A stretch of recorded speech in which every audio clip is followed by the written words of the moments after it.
तो 13.1 जो हमारा क्वेश्चन सबसे पहला है वो देख लेते हैं क्या कहता है। यहाँ पर कहता है विद्यार्थियों के एक समूह द्वारा अपने पर्यावरण संचेतना अभियान के अंतर्गत एक सर्वेक्षण किया गया है जिसमें उन्होंने एक मोहल्ले के 20 घरों में लगे हुए पौधों से संबंधित निम्नलिखित आंकड़े एकत्रित किए। प्रति घर माध्य पौधे की संख्या ज्ञात कीजिए। तो इसमें हमें माध्य ज्ञात करना है।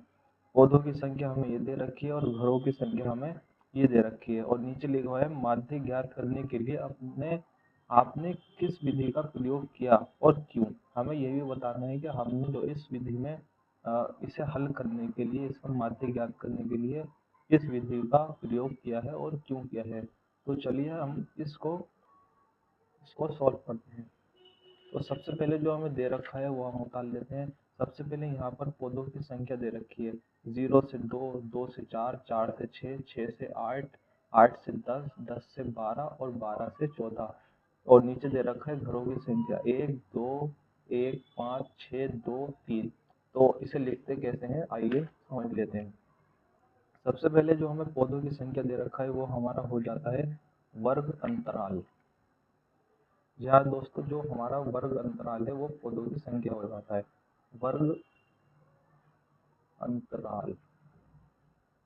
वर्ग अंतराल हमें दे रखा है 0 से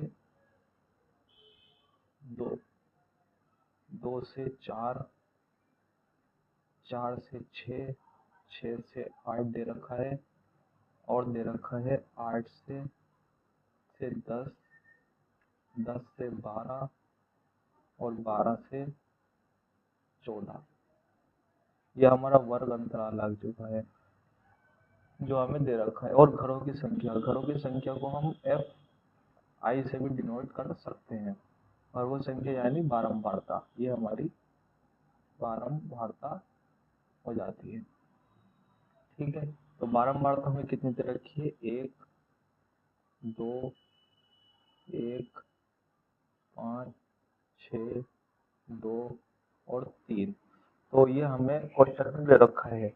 सबसे पहले तो हमें क्वेश्चन में पौधों की संख्या दे रखी है जो ये है और घरों की संख्या हमारी ये है। पौधों की संख्या को वर्ग अंतराल कर लेंगे और घरों की संख्या को एफ आई से डिनोट करते हैं या इसे बारंबारता भी कहते हैं। तो ये दोनों चीजें करने के लिए हमें चाहिए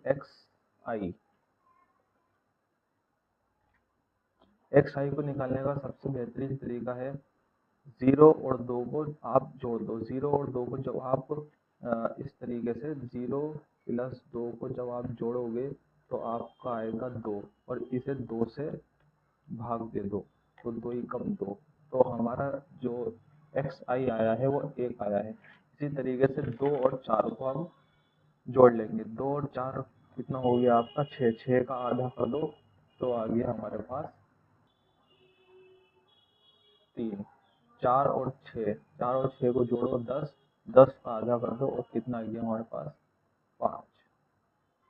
इसी तरीके से हम देख सकते हैं इन दोनों के बीच में कितने का डिफरेंस है, 1 का डिफरेंस है। यहाँ पर देख सकते हैं यहाँ पर 1 का डिफरेंस है। 1 के बाद कितना आ रहा है 3, यहाँ से 2 गायब है। 3 के बाद कितना आ रहा है 5, तो यहाँ से 4 गायब है। ऐसे ही 5 के बाद 6 आएगा तो यहाँ से हम 7 कर लेंगे। 7 के बाद कितना आ जाएगा 9 आ जाएगा और 9 के बाद कितना आ जाएगा 11 आ जाएगा और 11 के बाद आ जाएगा 13।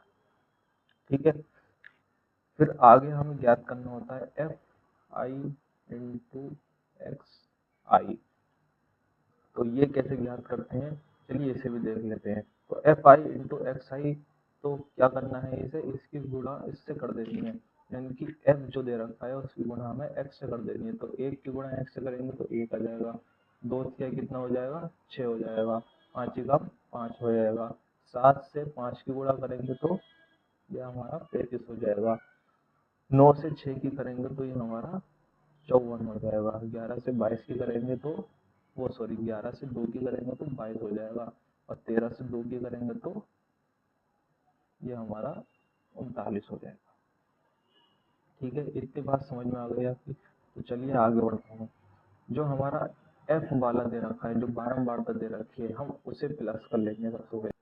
तो चलिए हम इसे जोड़ लेते हैं। 1 और 2 कितना हो गया 3, 3 और 1 4, 4 और 5 9, 9 और 6 हो गया हमारा 15, और ये हो गया 5, ये आ गया हमारा 20। जब हम इसे पूरे को प्लस करेंगे तो हमारा आंसर आ जाएगा 20। तो यह हमारा क्या होता है, यह हमारा होता है सिग्मा एफ आई की वैल्यू हमारी यहाँ से आ जाती है। अब हम एफ और इंटू एफ जो हमने निकाला है उसे प्लस करेंगे। तो इसे हम देख लेते हैं 1 और 6, और ये हमारा आ गया 2, और यहाँ से हमारा आ गया या 16। तो इसे प्लस कर लेंगे हम तो इसे प्लस करने पर हमारा 162 आ गया। ये हमारी किसकी वैल्यू होती है, सिग्मा एफ एक्स की गुणा होती है, जिसे हम सिग्मा एफ आई एक्स आई से भी लिख सकते हैं। तो हम इसे डायरेक्ट मेथड से करने वाले, डायरेक्ट मेथड जो होता है वो बराबर होता है sigma F x upon sigma F के होता है।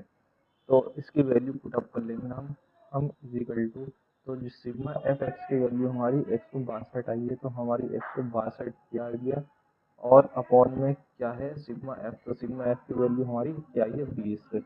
तो ये हमारा आ गया 20। हम इसे और इसे भाग दे देंगे, 2 ढाई 20, 2 अट्ठे 16, 2 एकम 2। अब हमारा क्या आ गया 81 और 10। हम इसकी भाग दे देंगे, तो इसकी भाग देने पर जो हमारा आंसर आएगा, आप सभी को पता होना चाहिए 10 से किसी भी भाग देते हैं तो पॉइंट लग जाता है। तो इजिकल टू 8.1 इसका आंसर आ गया। वीडियो अच्छी लगी तो लाइक करें, इसी तरह की वीडियो देखने के लिए सब्सक्राइब करें, और आगे भी और क्वेश्चन है इसके एक एक करके उसे भी हम पूरा करेंगे।